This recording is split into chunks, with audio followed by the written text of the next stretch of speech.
Muslims believe the Quran to be the word of God as dictated to the Prophet Muhammad, while most Christians and Jews understand their holy texts to be authored by men inspired by God. This distinction means that critical analysis of the sacred texts, which has so enlightened Christian and Jewish thinking since the 16th century, becomes an extremely sensitive issue when it's applied to the Quran. And it doesn't help when those scholars who are making the attempt are largely Western non-Muslims. Can their studies really shed new light on the text and its origins?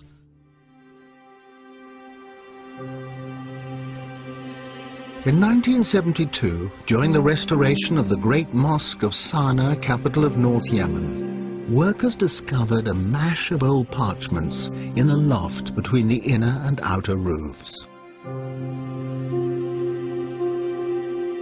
The entire load was stuffed into some 20 potato sacks, where it might have remained were it not for the arrival 7 years later of Dr. Geert Puin, a German scholar and Quranic expert. Puin immediately grasped the significance of the find. Working with a team of local assistants, he carefully prized the layers apart and fired off thousands of photographs.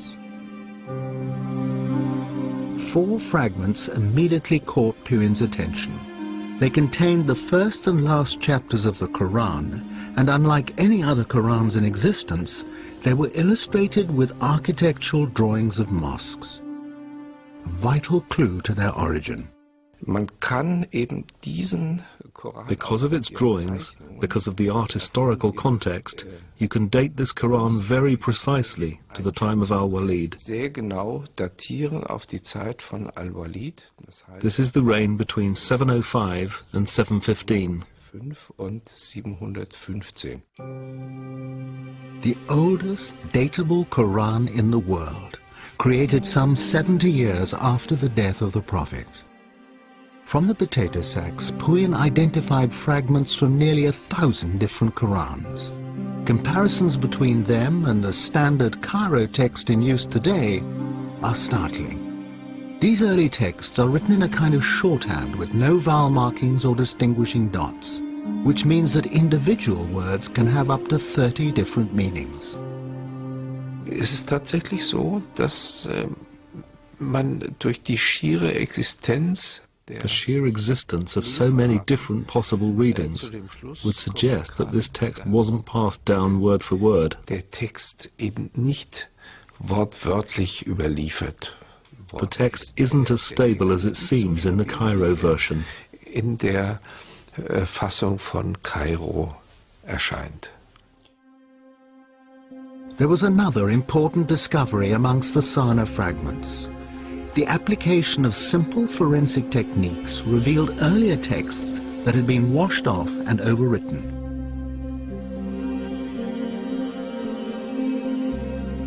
Although the hidden text revealed no contradictory meanings, words had been changed, verses and whole chapters rearranged. If his researches are correct, particularly on dating, it suggests, in fact, that the Quran was not a single product, a single entity that was fixed by 650, but actually developed much, much later, hence the overlaying of texts of written materials. None of this phases Islamic scholars, past and present. They are adamant that the integrity of the text has been preserved through a strong oral tradition, and if differences occur in earlier written versions, they say these are due to regional and colloquial variations of the same words and phrases. We accept that there is a diversity from the very beginning on very marginal things. It's not changing first the central message of the Quran, the pillars of our faith. In 2001, another German study caused such outrage that all mention of it was banned in some Islamic countries. A book appeared written by an expert in early Semitic languages. It was so controversial that the author published under a pseudonym and will only speak on condition that his identity remains concealed. So gesehen ist es unbedingt erforderlich, den Koran neu zu lesen. In order to understand it correctly, we need a fundamentally new interpretation and reading of the Quran. Dr. Marcus Gross helped to translate the book from its original German into English and is willing openly to express the author's views. Es wurde schon gesagt, 20%, ich würde sagen 25%. About a quarter or a fifth of the Quran contains unintelligible words or words which don't make real sense. That number can be vastly reduced with the knowledge of Syriac to, let's say, 5%.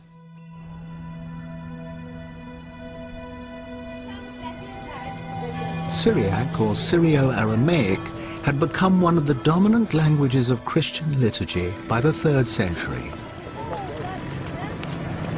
Christ spoke Aramaic, and it can still be heard in remote Christian communities like this town of Malula in Syria.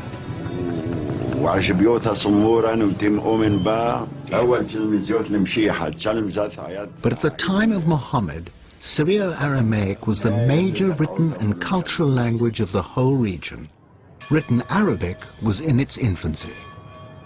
Wir haben bis zum Koran einige Inschriften.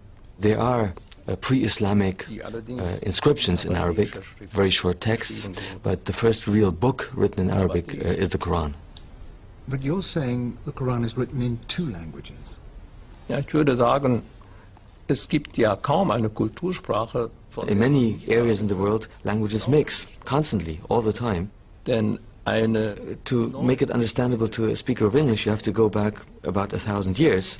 Imagine the Anglo-Saxon peasant talking to his master, who was a Norman and spoke a mixed language of French and an Anglo-Saxon. And you could only understand that mixed language with a knowledge of both. Muslim scholars of the past had the confidence to acknowledge foreign words in the Quran. In the 10th century, Al-Tabari, one of the most respected commentators, identified Hebrew, Latin, Greek, Persian, Abyssinian, and Syriac words. The difference, though, is that Luxembourg is claiming new meanings that have never been suggested before.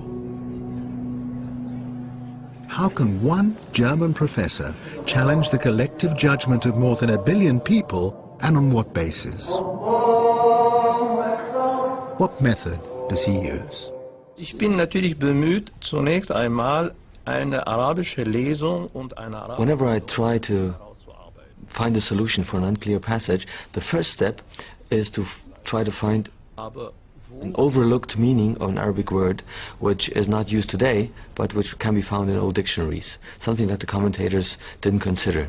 Only if that is not possible, I take into consideration the meaning of the root, of the corresponding root in Syriac, or a possible misreading.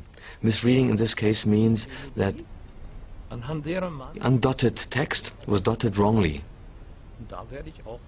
Then there's also the possibility that a Syriac letter was by mistake written within an Arabic text.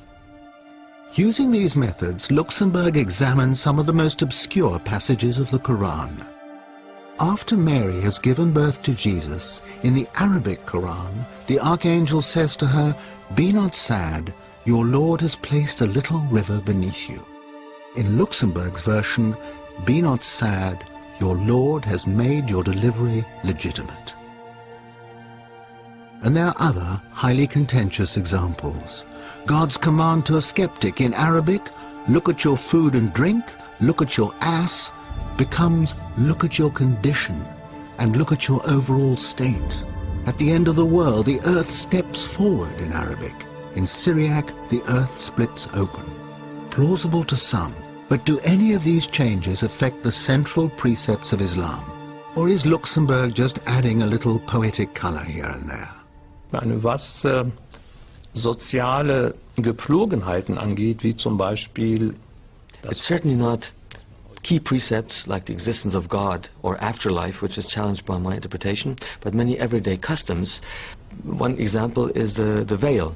The Quranic verse adduced to prove their position talked about humur, which had to be beaten on the pockets. The sentence was a bit obscure. It's usually rendered that it means cover your head and your cleavage. And if you have a look at the chador, the veil in Iran, for example, that's exactly what is covered. Aramaisch Gmar, Dann verstehe ich ein Gürtel. But with my Syriac interpretation of the verse, my translation is, put your belt around your hips.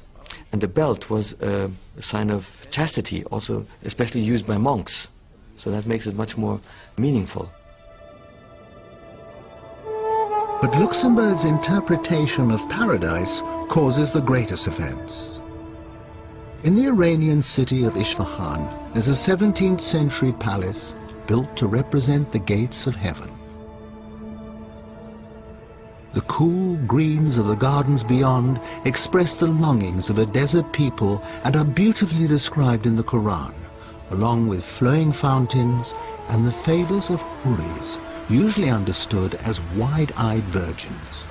One commentary, but not the Quran, even specifies numbers, 72 for each righteous man. But that doesn't sit well with 7 verses of the Quran that promise the righteous eternal contentment with their wives. Luxemburg believes he has resolved his contradiction. Mit weiß großäugigen Huris verheiraten. There is one passage in the Quran dealing with the huris, in which it says, وَزَوَجْنَاهُمْ بِحُورَ عِينٍ. We have paired them with dark, wide-eyed maidens. That is the traditional understanding of this verse. If you put the dots on the undotted text a little bit differently, what comes out is, we will make you comfortable under white, crystal-clear grapes. For the suicide bomber, then, not the prospect of 72 virgins in paradise, but in Luxemburg's interpretation, a modest bunch of grapes. German study, as far as I'm concerned, is very Christian-centric. It's influenced by the way Bible has been researched and put together. Bible and the Quran are not the same. It is the connection Luxemburg makes with Christian symbolism that is highly inflammatory to many, but a persuasive argument to others. This 5th century fresco in an Egyptian monastery depicts the archangels receiving souls in paradise. Each archangel holds a grape in one hand, and in the other cradles the departed souls, who are refreshed with bunches of grapes. The grape motif is repeated in the vestments of the priests of the Syrian Orthodox Church, all relating back to Christ's promise to his disciples at the Last Supper that he will not drink again of the fruit of the vine until he is reunited with them in his Father's kingdom.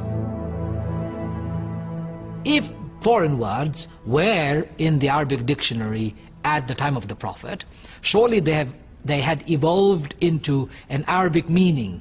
So that particular word, even if it is Syriac, must be understood in the way the Arabs understood them. Not as grapes, but as hur, partners in heaven. I think we all understand that it's symbolic, that we have to go beyond the images and the way we look at the paradise, for example. You know, we are not asked to think of this on, you know, in a literal way. This is what is.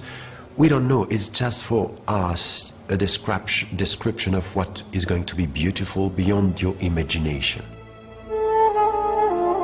Although Luxemburg's work has been called into question by leading academics and is controversial by its very nature, he believes it opens a door, encouraging linguists, archaeologists and historians to use modern tools to throw further light on the text and its context.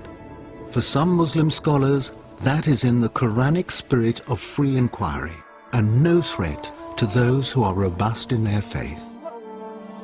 This research by Luxemburg and his colleagues doesn't undermine any of the basic tenets, teachings or principles of Islam. What it does, though, is to provide interesting questions. And we as thinking Muslims, as people of the 21st century, that we should say, yes, let's look at what he's providing. And let's not just condemn, but let's also see if this research has a historical base or is it a product of European Orientalism.